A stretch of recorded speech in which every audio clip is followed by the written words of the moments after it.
Hey guys, wanted to break down the book Rich Dad Poor Dad, and this is a really helpful book no matter what kind of business you're starting, whether you're thinking about getting started in business, whether you've been in business for a little while, and whether you're just kind of looking for that next level in your life and in just your finances in general. So this book has a pretty mass market appeal. I think it was like 52 million copies. It was some astronomical number of like copies sold. And the reason why is because like it has so many different applications. Like for most people who are like in the internet entrepreneur space, anywhere from like the 1990s till now, has generally been influenced somewhat by this book, even if they don't really have never read it, right? Because just the number of people who are like online teaching different concepts or teaching wealth, who are teaching business starting tools, have probably read the book and they're influenced by it. So inevitably, you've been influenced by this book. You just might not have either known about it or just might not have been directly influenced by the book.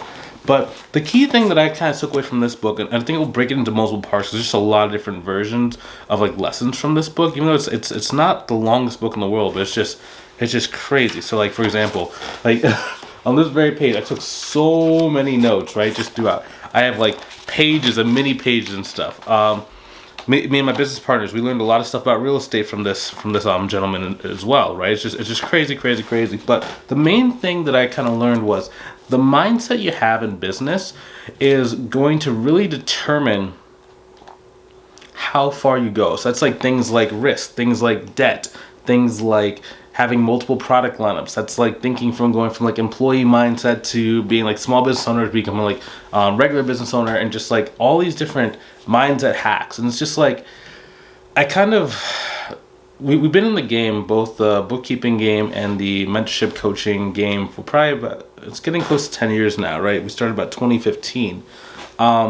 And just the sheer number of people that have either started their accounting business the same time I did and are no longer in the game, or people who said they were interested in getting started and leaving their job but are still in their job 10 years later, is astronomical.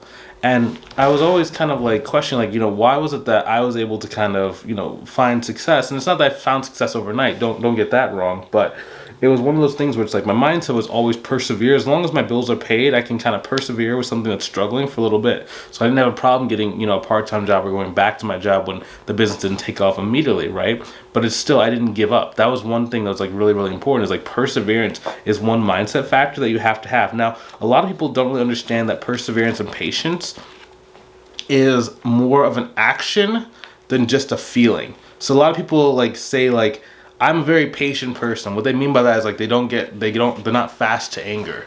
But when you put them inside of like a business, as soon as something doesn't go quite their way, or maybe they try a marketing campaign and doesn't work out, they start panicking, they start freaking out, they start doing, they just stop. They just stop the marketing campaign. That's not really patience. Patience in terms of business would be, okay, so for me, for example, there was a good 4-month period where I didn't get any clients when I first started my business. And I went 0 for 36. That means out of 36 consultation calls where the person said they're interested in learning about my service, I went 0 out of 36. I mean, all 36 of them said no. Now, every single week when that would be happening, every single day, I'd be constantly complaining like, oh my gosh, why don't they want to buy it from me? What did I do wrong? Sales sucks. I hate this stuff. Maybe I should quit my business. And I was saying that stuff, right? It was a feeling of like I felt like I wanted to quit. But I didn't quit. I kept going day after day after day after day until I got really good at consultation calls and really good at doing things consistently. Started making SOPs, started making procedures to make sure that I could constantly be growing my business and constantly be in control of my financial situation and my financial journey. But that's patience. It's the ability to ride things out. It's the ability to stay in things when everything in your life, your heart, your head is telling you to leave. Now, if you can start cultivating that muscle, just cultivating that process, and you put it towards the right things, that's where you start moving forward very, very quickly, and you have at least a consistent runway. So one thing that I'd probably like to kind of think about is speed versus consistency. Now, if you're doing the wrong thing, speed is very, very important, right? Because you want to make sure you get all the mistakes out as fast as possible. If you're doing things the right way and you're able to see signs of traction, KPIs, as you're trending towards a result, then you want to keep doing that, and you want to be very, very consistent with it, because once you start finding consistency, then you can start controlling the output and you can start going and growing. So let's say, for example, let's say that I had some kind of magical lead generation tactic or strategy, hypothetically. And let's say that I knew that for every 100 people that I spoke to, I would get one client. Now, when I'm first starting out, I don't know how many people it's going to take till I get to 100. The key is like I want to go through those 100 people as fast as possible to see what my initial KPIs and metrics are. From there, I'm trying to see how can I start going and meeting business owners in multiples of 100. So if I know every 100 people I speak to, I get paid some amount of money. Well, if I want to get paid twice, I would just try and go speak to 200. If I knew I want to get paid 3 times, I'd speak to 300. And like the goal would be just keep multiplying that out and see how far can this 1 out of 100 hold. Is it that I can speak to 1 out of 100, but as soon as I get to 300, it no longer works? Or is it more that I can speak to 1 out of 100 times 1,000 times and it just keeps working and keeps working and keeps working? That's more what you're trying to do when you're first starting the business. That's why perseverance is so important, because you don't know what those initial KPIs are until you figure out those initial KPIs. And from there, it's a matter of mathematics, statistics, and then staying focused on the 1 or 2 processes that really do very well for your business. That's why whenever I have like someone like that I mentor, we only, for each person, like we have like a number of different like marketing ways that they can go about getting clients, but for each person we only have them focus on two main channels. That's one that you can grow and like be very active and you can control the growth, and one which is more like inbound, which in a lot of cases is more of like referral based marketing, where you have leads being sent to you so you're consistently able to grow the business without having to constantly be putting in your effort. Then over time, what you want is that this active one, if you're kind of at your income level, if you're trending towards an income level that you like, you would just stop this and turn this down. And then you just kind of have the referrals kind of coming in, or you just tell them like, hey, I'm not really accepting new clients at the moment in time. And as soon as you want to grow again, you would tell all of your referral partners, hey, I'm open to accepting clients. You turn on the active, and then you could be able to multiply the active to see how many clients you want, whether that's like monthly clients, whether that's tax planning clients, whether that's cleanups, whether it's it could be personal financing clients if you do personal finance coaching. It could be payroll client, any kind of client you want. But the point is that you can multiply and control that output.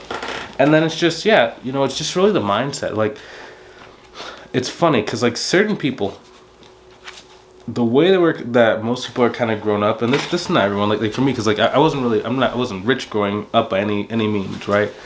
But most people have like a lot of narratives in their head that just don't really serve them in terms of business. Like I hear people say like, you never want to make a decision like right away. It's just like, why? The amount of time, what I've kind of learned, so like I've spent probably about 200, I think it was between 225 and like 250 on courses, because I think I bought like 2 or 3 courses in the last 2 months. I bought one like how to do like YouTube stuff. I bought one how to do like Instagram like branding and stuff. I think the first one was about 5, the second one was about like 7. So it's getting close between like 225 to like 250, somewhere in that range. But anytime that I see like a program, it's like you kind of have to learn how to find out disqualification principles very quickly, so you can say, okay, so these are the ones that are actually important for us to have, and these are the ones that are important for me to kind of avoid. So like anytime that I know that's like, okay, my main skill sets are video, my main skill sets are building relationships, my main skill sets are when it comes to marketing are being able to be patient. So if I see something that's more of like written, or if I see something that's just more of like the style of video is just different than what I'm used to, or different than what I think can actually work, it's just like, hey, I don't think it's going to be a good fit. But generally, if I'm on a consultation call with someone, I've already done all the homework about that before. So like the only really thing is just more about like just making sure that it could be customized to the way I need it in order for my business to grow. And then once I have that, then everything else moves a lot easier, right? But it's just like the ability to kind of trust yourself and then be able to kind of decide, okay, so if this is either for me or it's not for me. If it's not for me, I'd tell the person right away and I'd just get off the phone, right? But if it is something that's for me, it's like you pull the trigger right then and there. You have to be very decisive when it comes to business. Like, I think I talked about earlier, like the amount of people that are either not in business or they're still in corporate America, it's because it's like they die a death of like 1,000 cuts, right? It's like every kind of indecisive decision you make is not just a one isolated event. It's generally how you're running your business. So it's like one day you might think that, okay, maybe I should try LinkedIn. Maybe I should, maybe I shouldn't. Let me wait like a couple days. Then it's maybe like, oh, maybe I should go talk to this client. or this potential client, oh, maybe I'll wait for a couple days.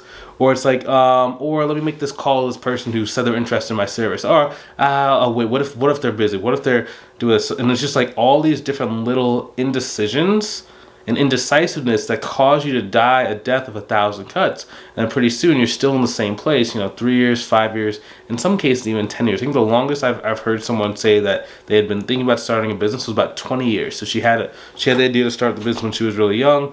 For whatever reason, just didn't work out. And then it wasn't until like the last 2-3 years where she actually got the business off the ground and started running. So it's like, some people say like, well, I'm going to get my business up eventually, or I'm going to get it's like, it's not a given. You can't really take that for granted. You can't take it for granted that you're actually going to have the perseverance or the staying power or even the right financial foundation to be able to do it, right? Like, accidents happen all the time. What that means is like, you might be thinking, well, if I just wait for a year or 2 years, then like everything will be okay. And if you have money now, like, you'll have more money in the future. It's like, not necessarily, right? Sometimes there might be a recessionary period. Maybe you might lose your job. Maybe you might have like a unforeseen medical bill, right? And it's just like, the longer you wait to do things and the longer you wait to decisively go and attack things, the more at risk your future is, because life is generally, there's a lot of things that go wrong in life, right?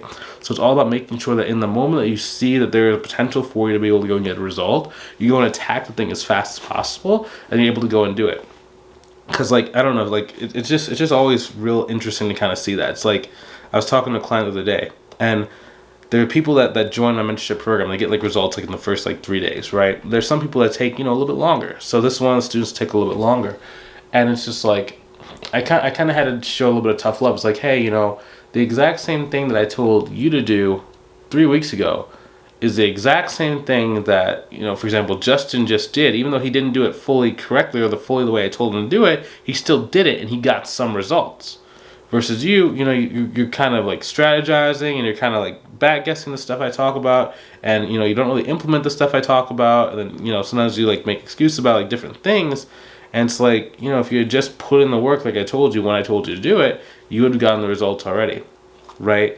And it's just very, very bimodal with the way that people do it. And like, I do have a lot of compassion for her, because at least she actually took the steps forward to actually grow her business by doing a mentorship program. But it's like, even more than that, we want to make sure that, when you're inside a mentorship program, you do things very, very aggressively. So it's kind of like really doing that deep work of your business. Like, if your business is going to succeed, like, you need to be very decisive. That's the main thing that I've kind of found. Hopefully you enjoyed this video. I think it went a lot of different ways than what I was expecting it to go, because it's just, like, the battle is won inside your mind when it comes to business. It's always inside of your head. If you can just beat everything that's inside of your head and it's you against you, you're going to be able to grow so much faster.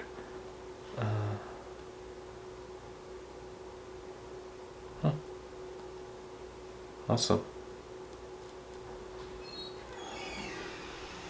Cool. Well, hopefully you have a great rest of your day. I'll talk to you soon.